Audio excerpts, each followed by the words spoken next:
Coming up next, it's the Pulse Radio Show, brought to you with the kind compliments of MedSafe Medical Supplies. The QEH Pulse Radio Show, up next. For all your medical supply needs, visit MedSafe Medical Supplies Limited. We offer a wide range of products including wheelchairs, walkers, canes, crutches, blood pressure machines, stethoscopes, and so much more. Conveniently located on Gemmett's Lane, just a 2-minute walk from the Queen Elizabeth Hospital. And for your convenience, we deliver free to the QEH. Open Monday to Saturday, 8:30 a.m. to 5:30 p.m. Call us at 624-7542. MedSafe Medical Supplies Limited, your trusted source for medical essentials.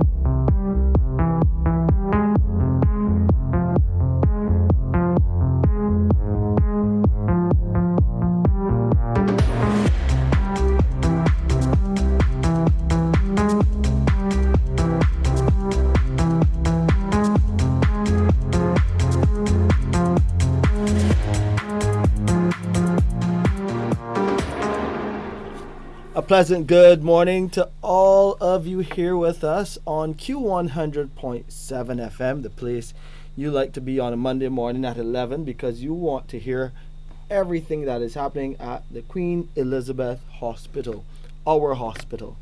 I'm Shane Seeley, communications specialist at the QEH, and yes, we got another great hour to spend with you here to talk about some interesting initiatives, of course, to give you updates about things happening on the ground as we speak as well. And we want to get into some technology today, so that's a hint for you. So as we get into that, let me start with those updates. Many of you continue to use our medication delivery service, and we encourage you to do that. You know, you can go online, www.qehconnect.com, and find out exactly how you can sign up to the medication delivery service. And of course, I love to give you the numbers that you can call. Even before I give you the numbers that you can call us here on the show. So when you're calling for medication, that number will be 536 4804.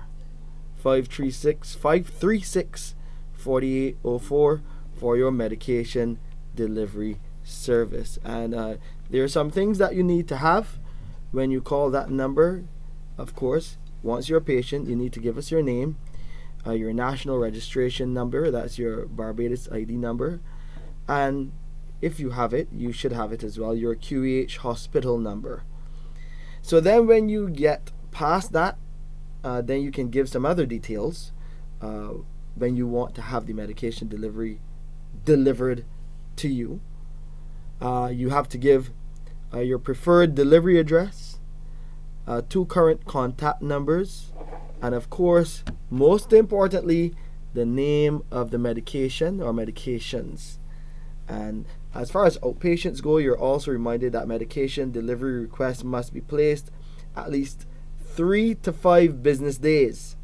3 to 5 business days prior to the start date of the repeat medication.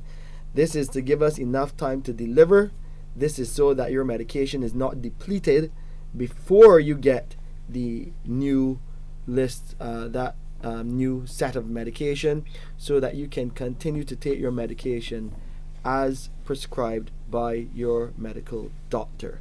And this is important because, as Dr. Henry Cripshank, our head of the accident and emergency department, always reminds me, a lot of times we see people, especially during this time of year when we're getting into the merriment and the enjoyment, people tend to forget to take their medication, and then they find themselves in challenges having to rush to the A&E because of elevated medical conditions, and there's a list of them that we can go through, but you need to take your medication as prescribed by your medical doctor.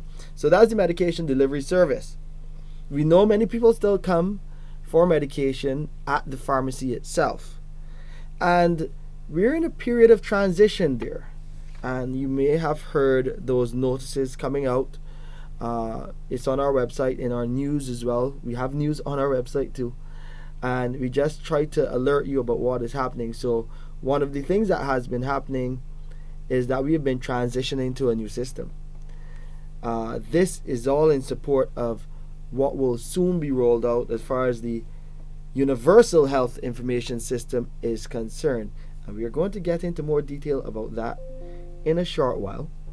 But what we've been seeing also as we, change what has been happening change the system that we have been using to support the new health information system, there have been some delays for patients coming for medication. And we've been trying to assist them in the best way possible.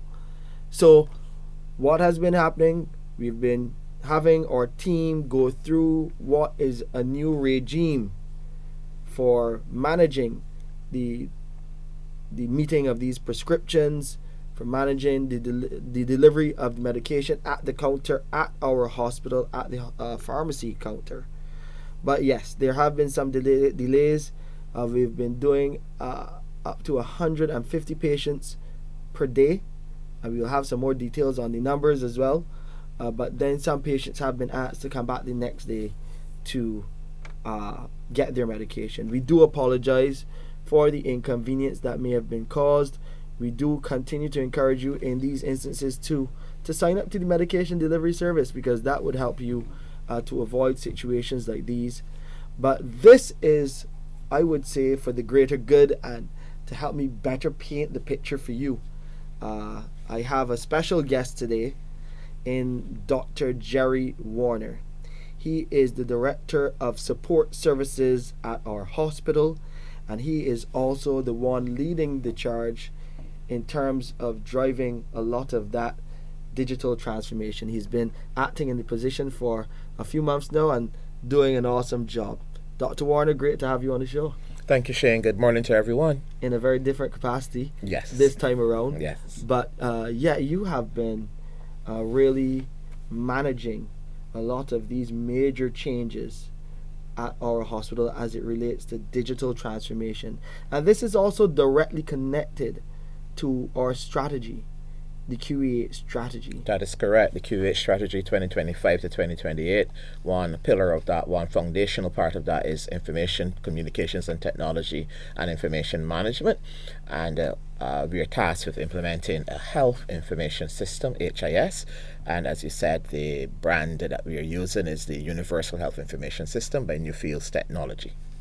And Newfields on the ground helping us as we make those early transitions in the pharmacy as well. Yes, absolutely. They sent in an augmented team last week as we went live, and 4 members of that team remained. They had as much as maybe double that in place last week. And not only are they on the ground listening to any concerns each of the constituents are having, but they are making the changes that need to be made in real time. And so far, most of those changes have happened within 24 hours and a few within 48 hours. So the changes have been very, very quick and very dynamic response from that team. Yeah, so talk to us about the overall digital transformation and how that fits into the strategy. Right, so the hospital is completely paper-based, and this is an archaic way of managing healthcare. What literally happens now is that everywhere you go in the hospital, there is a note. There's a note in accident and emergency. There's a note in outpatients clinic, a paper note. There's a paper note in rehab. There's a paper note almost every single department that you go to. What happens with paper records is that at times you would have heard patients complaining they attend a clinic and the notes were not found during that period of time. And that might often lead to a delay in their service. So there are several parts to the digitization process. One important part first is that we are digitizing paper records. We already have done over 90,000 paper records, and that is several million pages with a company called Abagober. And that allows those paper records now to be available in a searchable PDF format. so that your patients who've been with us over the last 2 years, eventually all of their paper records will be scanned, and then we'll go further back than that as time allows. And that means that as we go and extend the different parts of the health information system, the different releases that we have planned, one of the things that would happen is that the doctor would have access to your entire history in digital form.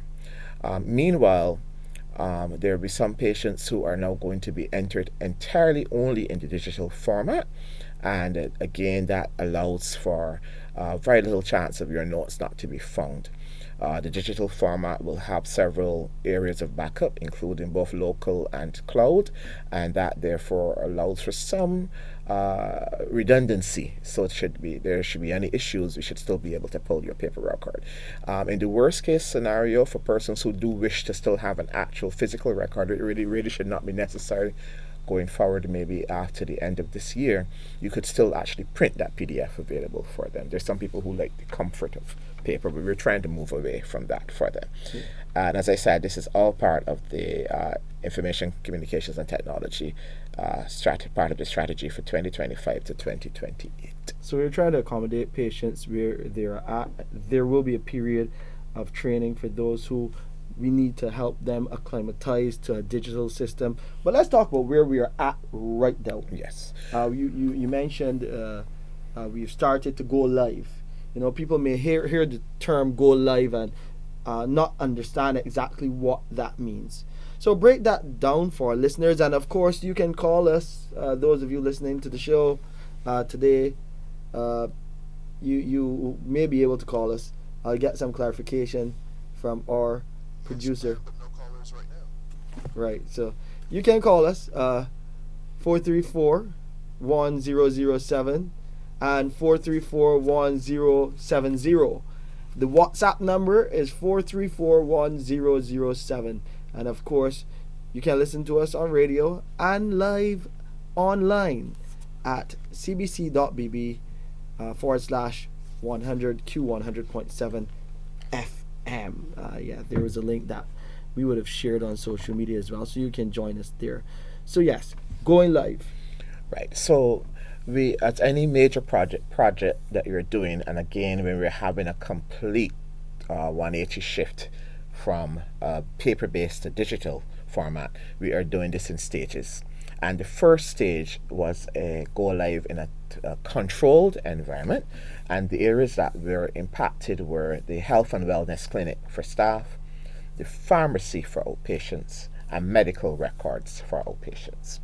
Those three entities went live last week, and as expected, there would have been some teething issues and a bit of delay. It didn't affect the staff clinic as much, but the public isn't really interfacing much with staff clinic, that is only staff.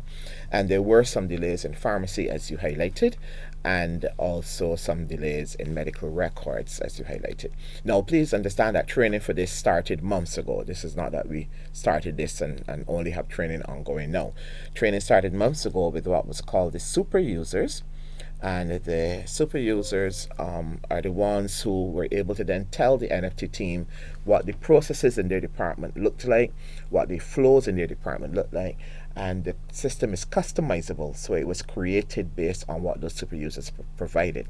Then we trained other members of each department, and then week before last, we did further intense retraining just to bring everybody up to speed. And even as we went live, we had the NFT team in each department again assisting with any kinks that would occur during that period of time. Great, good stuff. We have a caller. Welcome, caller, to the Pulse Radio Show.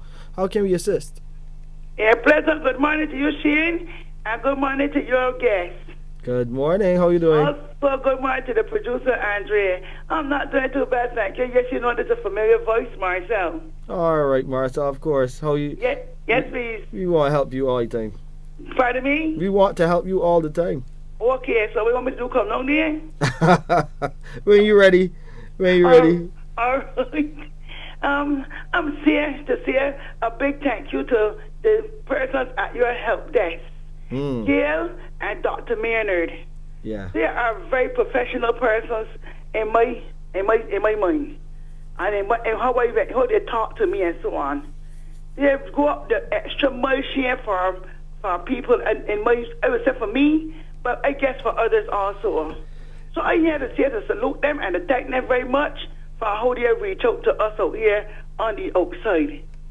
When I think that I didn't get a call back, Dr. Maynard called back to me to let me explain certain things to me that I was in a little situation, and she came back and she called me back. She even got my cell phone number and everything so she can get in connect with me so I would know what's going on. I even know when they are going to be on, when they are going to be off, all kind of things like that. Wow. So I want to say thanks very much to your help desk persons.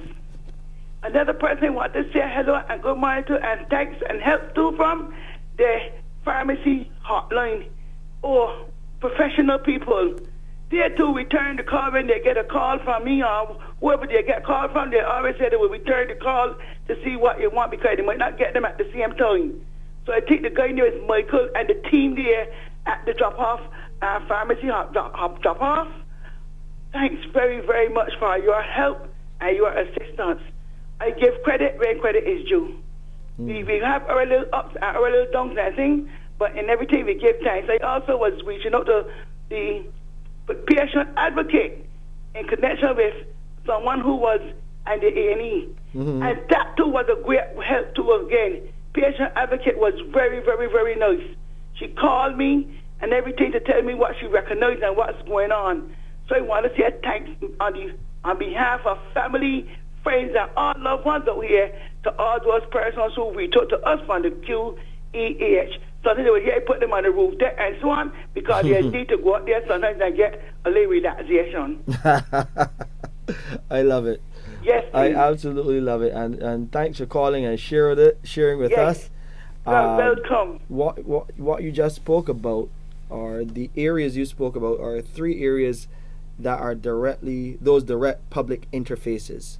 Yes. And we're just happy that they can continue to do their good work because that's what they do. You spoke about 2 good girls that are right there outside of my office, Gail and Miss Dr. Maynard. And Dr. Maynard. Yes. I know that I put them under a lot of pressure, especially when I come here and say, that is the number to call, 536-4800 when you need assistance. But that is it. And I get that's how pressure too. I even get pressure too, guys. Sometimes they tell me, listen, that I'm working at QEH, but I'm here to care. I'm here to help. And even sometimes I will go and help the person by calling, because I calling and then they can't get through. I said, all right, leave it to me. Just tell me what you would let me to ask. I will ask the question for you. So you owe me a little something, a little salary. That's no problem.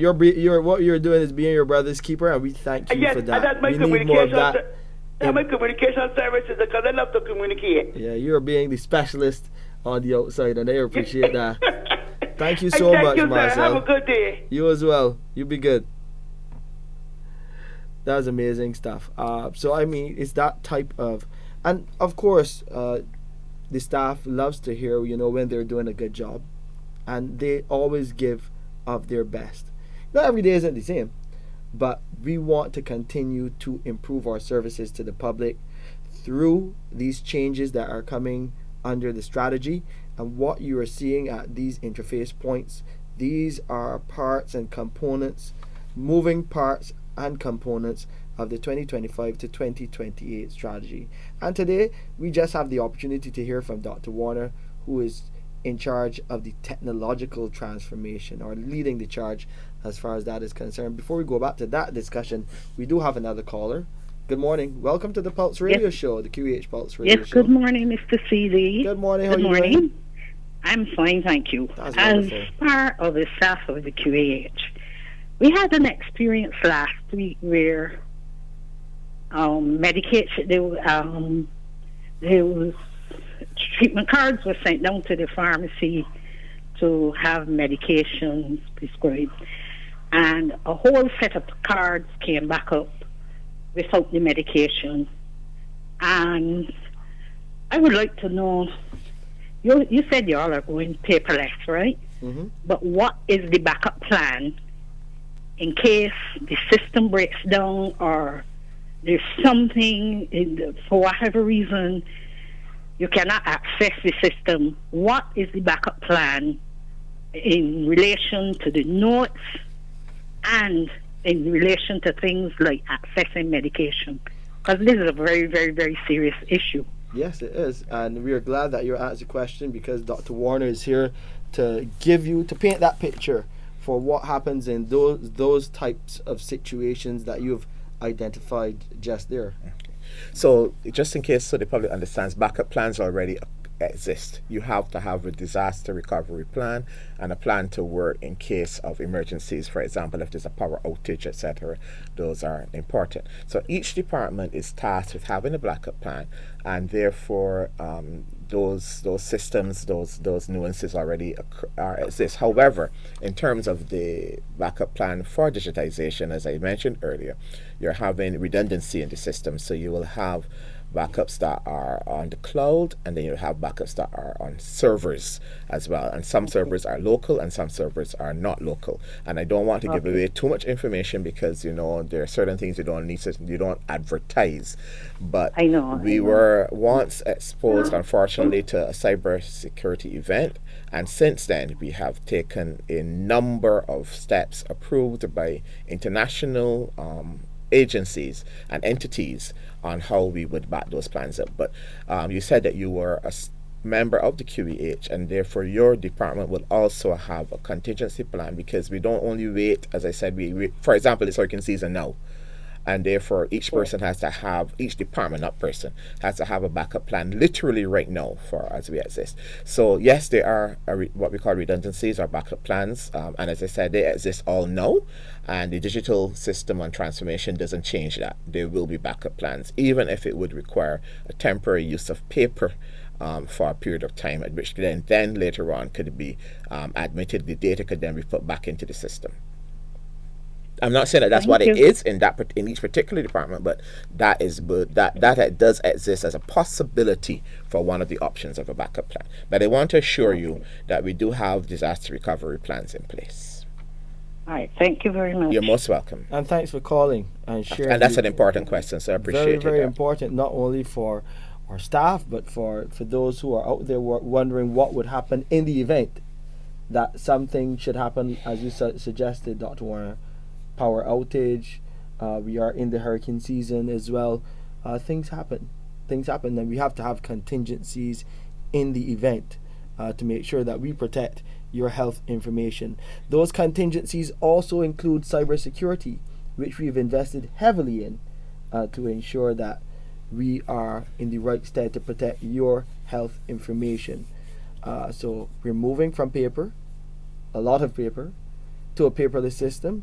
While it would save us a lot of money as well, millions, 1 million per year. I mean, you can say that, Dr. Warner, because it save us, and that's the estimate, $1 million per year we would be saving on paper, going the electronic route.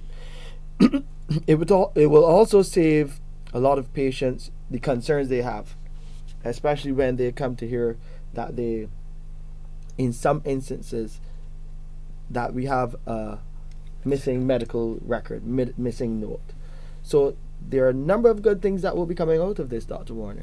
So one of the things that we can highlight now, and again, just bear with us because we are rolling this out in stages, but one part of this is that each patient will have access to their medical record, and to be able to see when their appointments are, the prescriptions, what is in the prescription, and even some degree of medical information on their phones or computers. This is going to be via a patient app, and as well a patient portal. Now again, as I said, we're doing these things in stages. I can let you know that they are at an advanced stage, but we are taking time to roll out things bit by bit, so we don't flood everything without making sure all the kinks are worked out. But coming soon will be your patient app and our patient portal. The app you will be able to access on Android and Apple platforms, and then also via patient portal, which is a web portal, so you can access that on any computer and even on your same smartphone, and that will give you a bit more control of your information. reminders to when your next appointments will come straight to that portal or app as well. As I said before, it will have your record, it will have your medication, it will have your appointments, and it will have some advice related to your conditions and what to do and what not to do. It will also have the ability for you to take your vitals and enter that information, so when you come back, the doctor can see what your blood pressure was like, what your blood sugar was like, what your weight is, etc.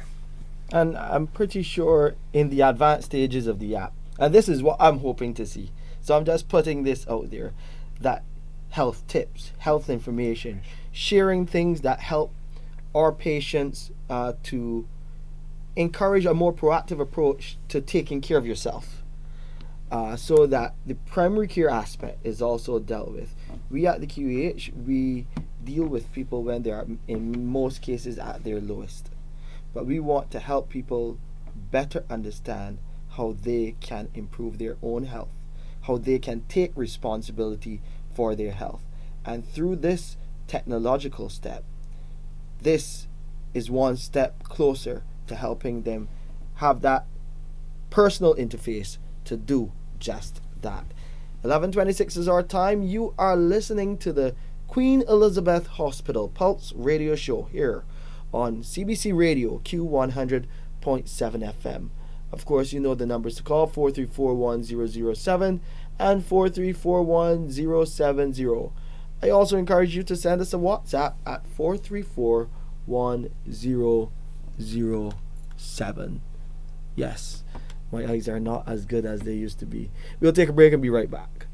For all your medical supply needs, visit MedSafe Medical Supplies Limited. We offer a wide range of products including wheelchairs, walkers, canes, crutches, blood pressure machines, stethoscopes, and so much more. Conveniently located on Gemmett's Lane, just a 2-minute walk from the Queen Elizabeth Hospital. And for your convenience, we deliver free to the QEH. Open Monday to Saturday, 8:30 a.m. to 5:30 p.m. Call us at 624-7542. MedSafe Medical Supplies Limited, your trusted source for medical essentials.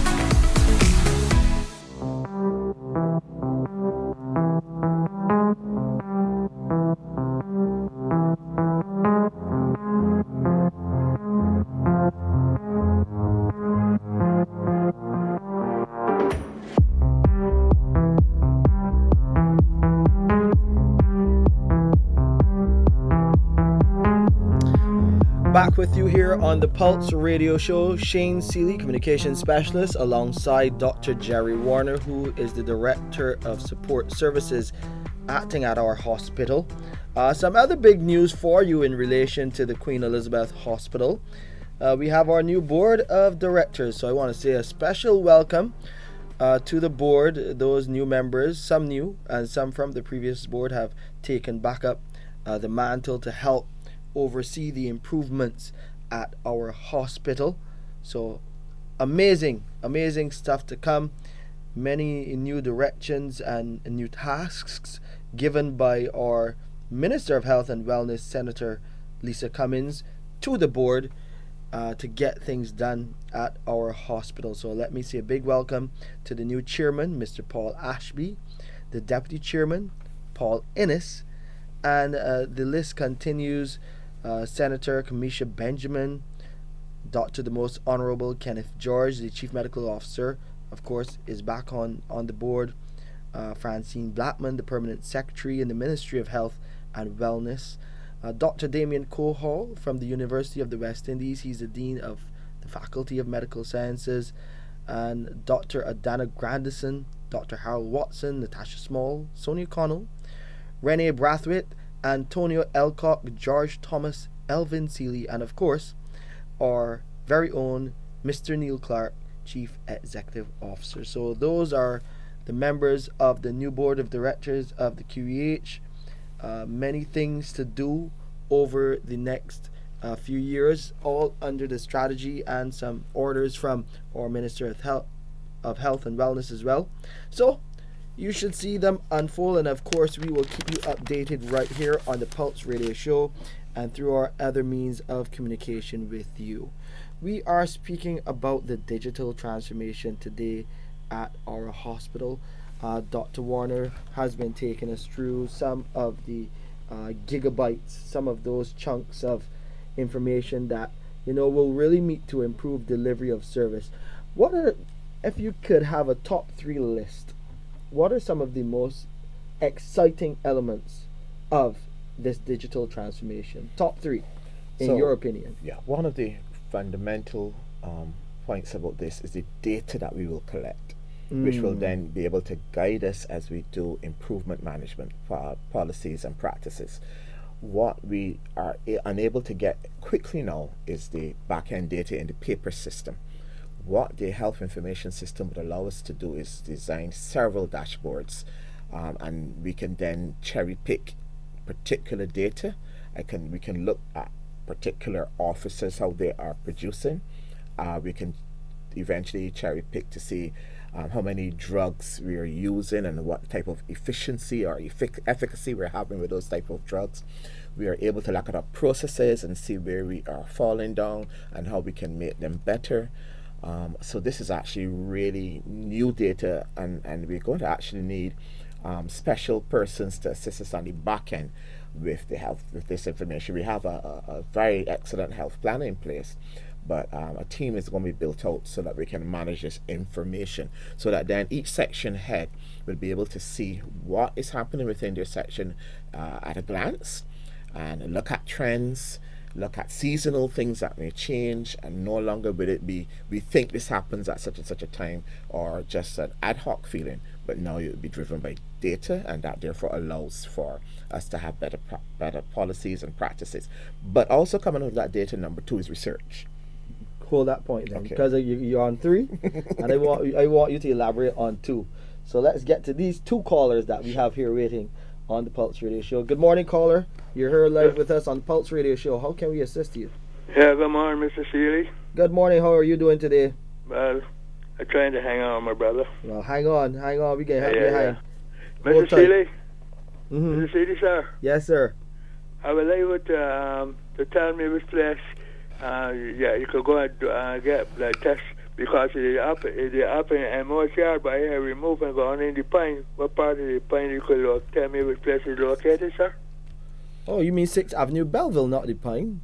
I mean Belleville. I said Yeah, Pine. Belleville, 6th Avenue, Belleville, right there at the corner. You'll find a number of departments there. We would have sent out a few notices, but you may not have heard. Phlebotomy is there now as well, so you can go there to get those tests done. That is the place where I go back between St. Michael's School, and I go there by that 4 Cross. That will carry to the DLP office, or the one. Right, so when you go to 4 Cross, you go straight across. Yeah. You go straight across. I think that is the avenue. Specified. So I can see Dr. Warner here trying to locate it as well. So caller, you're describing 5th Avenue, Belleville, where the 4 Cross is. So then you go and you get to the top of that street, you go to your left, and then it will be 6th Avenue, Belleville. Grey and white building right on the corner of Pine Road and 6th, number 6 Avenue, Belleville. 6th Avenue? Yes, please. The top of that, in Bajan parlance, the top of that building, that is where it meets with Pine Road. And that's where you will get your blood done. Near to the top, in Yes, the main sir. road? Yes, sir. Yeah. Okay, thank you very much, You're sir. most Enjoyed welcome, it sir. there. You're most welcome. Thanks for calling. We have another caller. Good morning. Welcome to the Mr. Pulse Seeley. How Radio are Show. you? I'm well, How are you doing? I'm not well. I went at the hospital the 24th of March with my eyes. Mm-hmm. I didn't see no doctor. I went back the 9th of June. I didn't see no doctor neither. I got an appointment on the 15th of September. So they can't find my notes. Near my birthday. And I that is not good enough. So what I want you to do is leave your information with Andre here, with our producer. Yes, And I want to get your number, your contact details. Probably if you have a hospital number, that would be good, so that we can identify that this is the person. We don't want you to share your health information on air. That's what Yes, we ask. please. That you share it with Andre, so that then we can address An it appointment, directly. please. No problem. What Yes, we please. can do is have our reps at the Patient Advice and Liaison Service reach out to you. Yes, please. Or you can do even one better. You can call them when you put down the phone from us at 536-4800, so that they can help guide you what the patient advice and liaison service does, they're a guide. They're a guide. They may, give you some instructions that you can follow so that we can get the best result not for you. person, you tell me to get Andre my name and my telephone number, and I did. Okay, and we didn't call. No, please. Well, that is our bad, and we apologize for that. That can't happen twice, though. So let's get it. And actually, what you can do when you put down from us, give them a call, 536-4800. And I will also follow up and take this information that you're leaving here with us to our team there at the help desk. So I was hold on for Andre. Hold on for Andre, and then what please. you can do when you put down from Andre, call 536-4800 so you can get some assistance. Okay. Guidance as well, guidance mainly. All right. Keep up the good work from doing. God bless you. Thank you very much. Home to your family. Thanks. Appreciate it, and to you and yours as well. And this is what we want to prevent going forward with our health information system. Exactly. And we really can't wait for this to start happening. But we have to do it right, we have to do it safely, and we're doing it in stages. Stages important. So you were at number 2. So Yes. data was number 3. Data was number 1, but the first part of the data was to help us with our management so data practices. is the biggest thing. Right, but the for you. second part of data is the research. Right. Which is fundamental because you are aware, we have the University of the West Indies, we have a community college, we have persons who have to do professional education courses, and sometimes some of the research is not couched towards our particular color of skin or our particular region and the nuances that may occur there. So this allows us now to have this research, the data easier at hand, and I can't wait to see what our young professionals, our young bright persons are going to do with this data in terms of research that's going to be more meaningful for us and help guide the Barbados and Caribbean treatment experience. The other thing that I think is also going to be really important is convenience for our patients. Out of data now, and this is back now to your patient app, etc. So now you have the ability where patients can say, you've given them an appointment, they can respond, well, I'm going to be away at that period of time. So rather than you not knowing or whatever the case may be, you can now be rescheduled right in the calendar on your app. You can see the change that comes into you. And we also would have the option going forward to where you can request an appointment. So this is a good time for me. I'm off on that day. Is it possible I can see the doctor? And then you would have that type of dynamic interaction and some degree of control. You will not be able to make your first appointment because the first appointment is with a specialist, and the specialist controls what information they need for that appointment, so that has to be vetted first. But follow-up appointments, depending on the type of management you're under, there may be some control that's rolled out to you. So it should no longer necessarily be, you must come on this date, even if it means you gotta lose money from a particular shift at work or whatever. Some degree of functionality and the patient having a bit more control, and that is really important for me going forward. So those are the top 3 things I would look at. 2 points for data: improving our practices on from using the data from the back end, research, and then the point with the patient now taking more control in their own treatment. Control is important. Control in terms of, and I did mention earlier those challenges that we see. What is the entry point for most people at our hospital, which is accident and emergency. In terms of management of your condition, a lot of people struggle with managing their individual conditions. Will having this app be able to help them?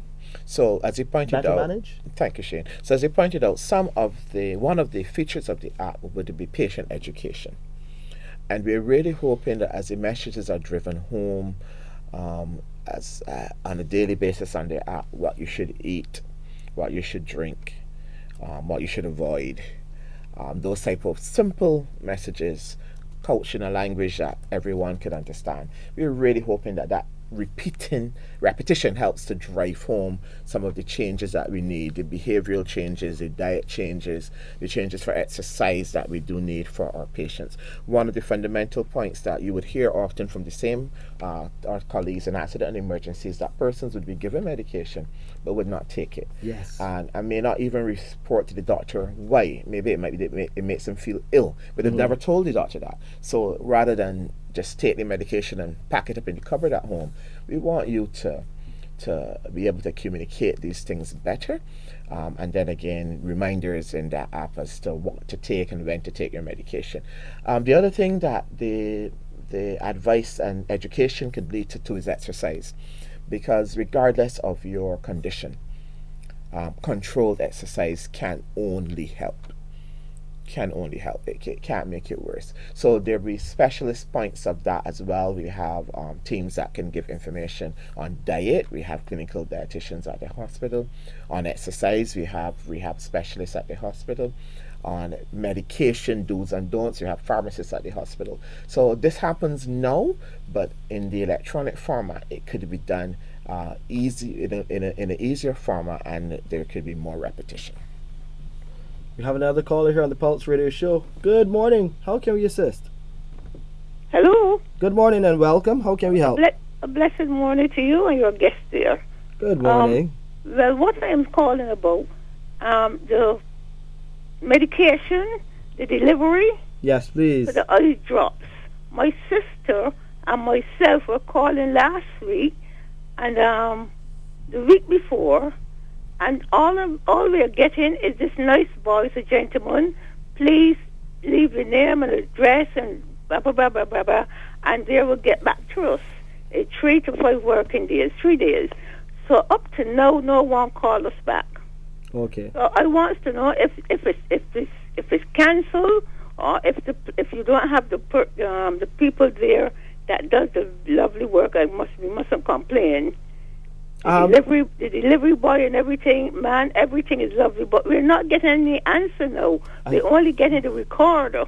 Okay, so I would encourage you to try again. When I left there this morning, I know Michael was there. Michael is the one who normally mans Michael, medication. You're a very nice young man. Very nice gentleman indeed.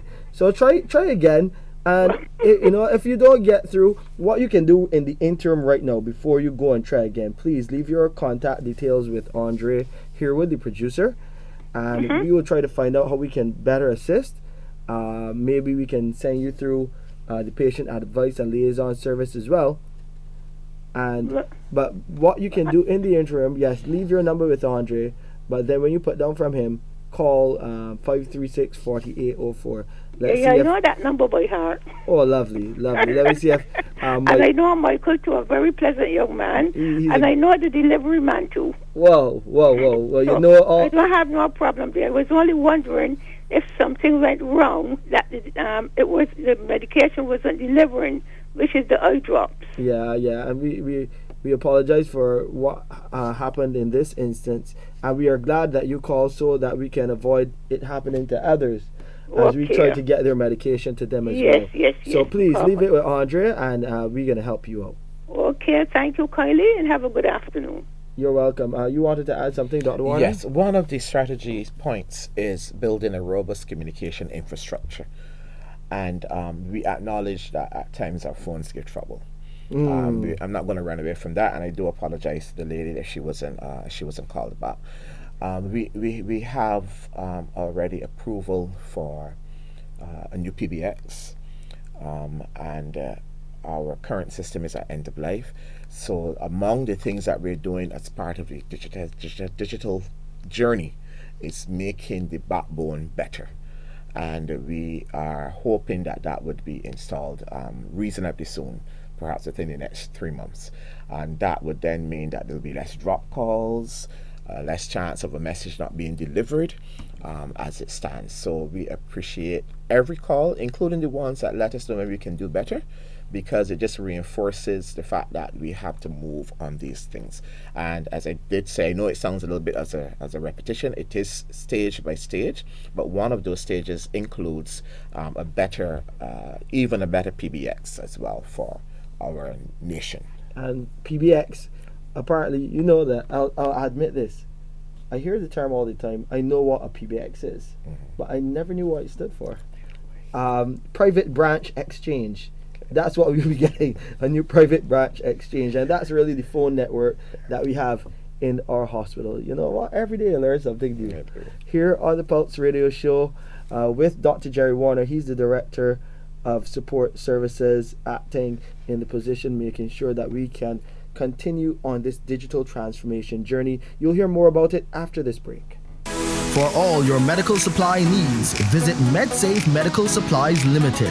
We offer a wide range of products including wheelchairs, walkers, canes, crutches, blood pressure machines, stethoscopes, and so much more. Conveniently located on Gemmett's Lane, just a 2-minute walk from the Queen Elizabeth Hospital. And for your convenience, we deliver free to the QEH. Open Monday to Saturday, 8:30 a.m. to 5:30 p.m. Call us at 624-7542. MedSafe Medical Supplies Limited, your trusted source for medical essentials.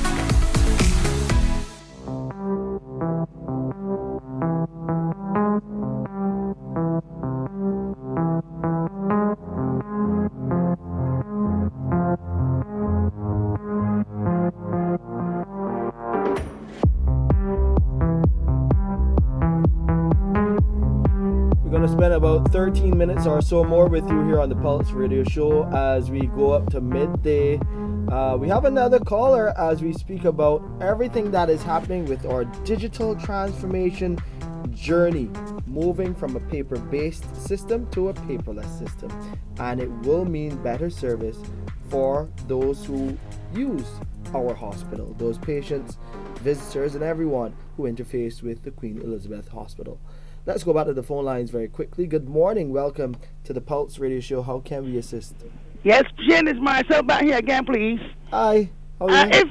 If the caller that called you just now in connection with the pharmacy hotline number, I know the lady. She knows me very well, too. Okay. Tell her I would like her to call me because I will have to look for her number, and there's nobody at the moment to really help me to get the number. As you know, I'm visually impaired. But I have her number, but I don't know it by heart. But if she can call me, tell her give me a call, and I'll try to help her also. Yeah, I'll see if Andre can help you with that number. That's no problem, Marcel. Thanks a lot for calling back. Yes, back with you on the Pulse Radio Show. As we look, as I was saying, the new digital transformation journey, so great to have it in terms of see the rollout happening live and direct, and see how it would help the public. A big part of this, as far as the strategy goes, is interoperability. And this is really how the moving parts work together. Right, Dr. Warner? Yes, so you were reading from the newspaper report of the minister and our new board induction on Friday. Yes. And one of the things that the minister has tasked the board and by extension the hospital with is interoperability. Now, what that means for you in the digital world, we have different information systems currently in the hospital. There's a lab information system. There is a radiology information system called a PAC system. So when you get your lab results, they come in a digital format, and then the doctor then gives that over to you. What we are looking at doing with our health information system is allowing those two systems to talk to each other, to have both ways communication, and that is a big word for that is interoperability. Now this requires a number of steps. Some of those steps and some of those discussions have already started, and we are going to continue that process, ensuring that when you get a lab result or a lab test, that information then is dropped into your digital note, so the doctor can also see that as it is. Right now, the doctors can see that by logging on to a particular system, Skylab, but we do want those systems to be able to talk with the Universal Health Information System. That or radiology, we're eventually looking at the possibility of what's called a cardiology PACS as well, where the images that are done in that clinic can also be made available and the reports into the health information system. And even the possibility of interoperability with other systems outside the hospital.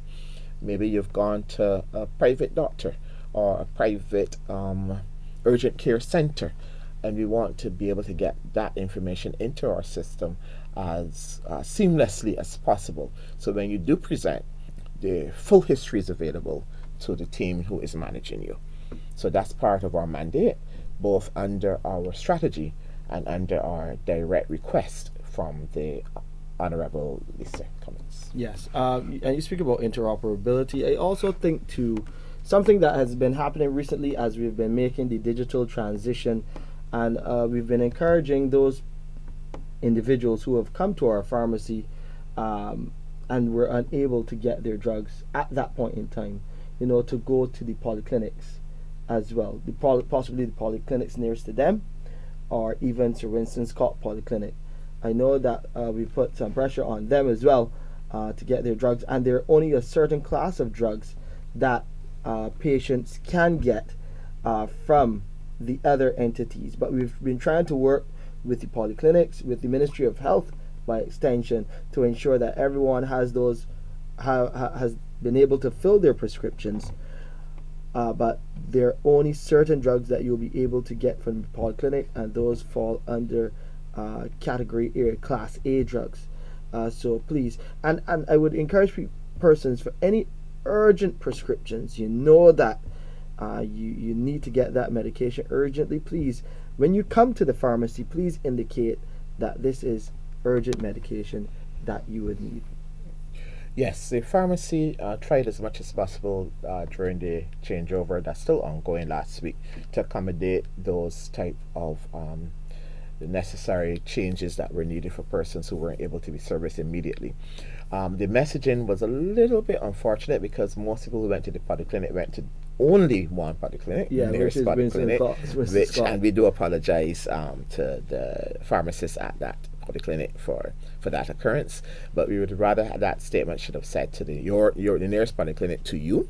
And then also the importance of which drugs were available. Now, I'm not a pharmacist, so I'm not going to venture into which ones are or are not available. The pharmacist at the QEH would be able to tell you, yes, this prescription can be filled at the polyclinic, or it cannot be filled at the polyclinic. And that's the type of communication that we want to extend into this week as we continue our change. And I guess that's where I come in, and I'll be sharing with you what you can do as we continue to make this transition to the platform to support the health information system in our pharmacy, so that the pharmacy best serves you, and that you can get the best service also, if you need to, in the polyclinic system as well, at that one nearest to you. So that we're trying as little as possible. Sometimes there can be some inconvenience in a situation like this as we make the transition, but it is all for the better, because when the system is finally working as it should, when we are finally able to master the system, the efficiency will improve in the pharmacy and for our patients as we continue to roll out the entire health information system. 2 callers on the line. Good morning, caller. Welcome to the Pulse Radio Show. How can we help? Morning, sir. How are you doing? I'm well. How are you doing, most importantly? A bit better about complaining. Help. It is true. That's the approach that I have, actually. Don't make sense complaining. Just do what you can do, Yeah, but here we must say, at the beginning of June on this, there are 3 items that I'm supposed to have. Mm-hmm. You're going to get care that I was trying to get in hospital. Cardolazole, hydrazine, and finasteride. Right. My brother, every step, they ain't got them. All they need to know is when they can get them. Number one. So what did they say that it was out of stock? Yes, sir. Okay. All right. Let's find out about these 3 medications. What you can do, I would always advise you to call the patient advice and liaison service, and you can list the medications there, to be honest, so that the team can find out for you on the ground, because they're there at the moment. They can find out on the ground what is the status on these medications. I would also encourage you to call the pharmacy hotline. It may be busy right now, but you can still try 536-4804. 536-4804. Yeah, okay. so you got the 2 numbers, 536-4800, and One then thing 536. You over 569. No problem. You're young. 4800 or 436-4804. Yes. But then the third option. Sorry, I was giving you one more option. But I can wait till you go through your one other thing. Yeah, one other thing is that if I don't get enough for June, pretty much it can get cancelled. And that when I go now, I can find that I lost that month, and they're gonna refurbish me because I lost that month. They're gonna say, well, you didn't get it for June, so we can give you for extra month. Ah. But I'll try, man. I'll try calling. 426-4804. And 4800. 4800. Right. And the other option is to leave your contact information with Andre, so that we, in the event you call and don't get through, that we can reach back out to you. Yeah, I can give him my number. All right. Thanks a lot, man. Thanks for calling. Okay. Another caller here on the Pulse Radio Show. How can we assist?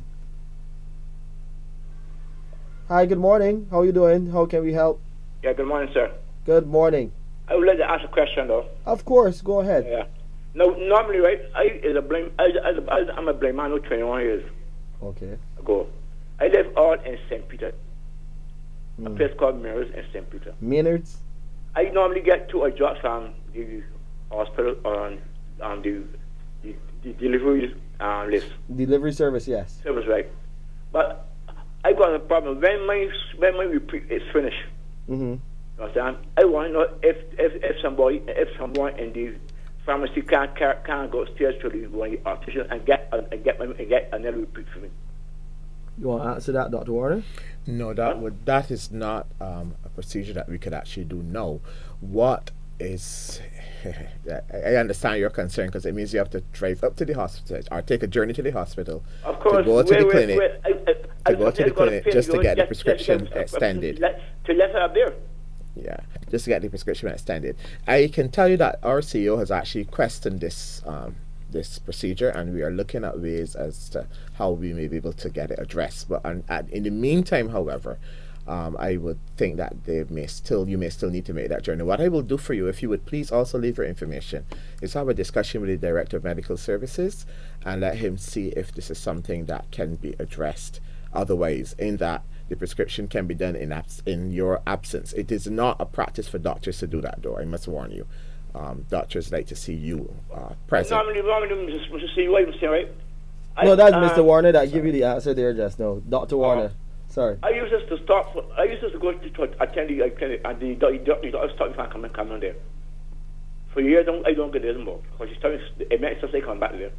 But I still got the job to keep the pressure for me, I control. Your prescription comes from the QEH itself, or is it a polyclinic prescription? No. I normally get my advice from the pharmacy up there. Okay. All right.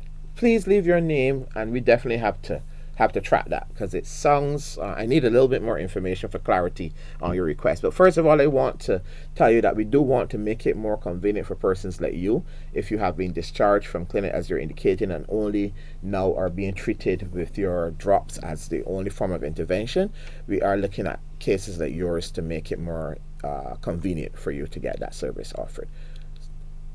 Yes, and we will share that information as we have it right here on the Pulse Radio Show, because our top priority is patient care.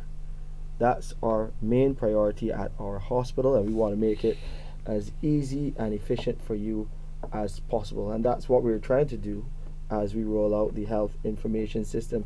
Final thoughts as we continue this week to see what we can do to improve things at the pharmacy and generally as we get the platform ready for the health information system. So I want to assure the public that all of the problems that you highlight, and every problem that the pharmacist, the medical records officer, and any other user of the system highlights, are being addressed in real time. Sometimes I think the speed of the solution surprises the staff. So when they would repeat to me the next day, we're having this problem, I would say, I don't think you should be having that problem because it's already been fixed. So I think sometimes they're a little bit surprised at how quickly the issue has been fixed, and that may be one of the nice points about a digital system. We are no longer taking a long way to get processes sorted out. That's part one. Part two, we do ask you to bear with us, especially those in pharmacy who have been affected, because in the previous system, of course, the pharmacists, hand coordination, they knew everything was click, click, click, everything is done. This one is a little different, and it is better, it is safer, but they have to learn it in real time. They did do training before, like I said. I don't want people to feel that they have not been trained, but there are some nuances that occur that they have to get corrected. So that is why the output has been a little slower. We are going to get better. That's a promise to you, the public. and the staff will work towards getting this sorted out. So bear with us for a few more days as we get our numbers back up to what we're accustomed doing. And the long-term benefit for each person is going to be a more efficient and safe healthcare service. Getting better together. That's our motto. Thank you so much, Dr. Warner. I know you're very busy, and thank you for coming and sharing all of the information about this digital transformation and technological journey that the Queen Elizabeth Hospital is on over the next few months as we get the platform ready for the health information system, the universal health information system. It's all about improving patient care, and we'll continue to share the details right here on the QEH Pulse radio show. Again, thank you, those of you callers, for sharing with us, sharing your experiences. Those of you we want to help through the patient advice and liaison service, and also the pharmacy hotline for the medication delivery service. I encourage you to continue to, those of you who haven't, to sign on to that so that you can get that medication delivered directly to you.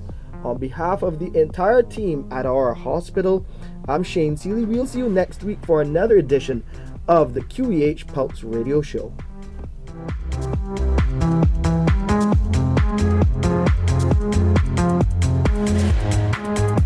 The QEH Pulse Radio Show brought to you with the compliments of MedSafe Medical Supplies Limited.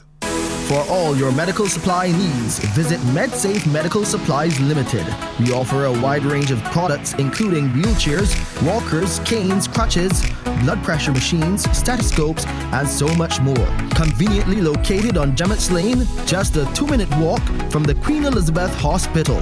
And for your convenience, we deliver free to the QEH. Open Monday to Saturday, 8:30 a.m. to 5:30 p.m. Call us at 624-7542.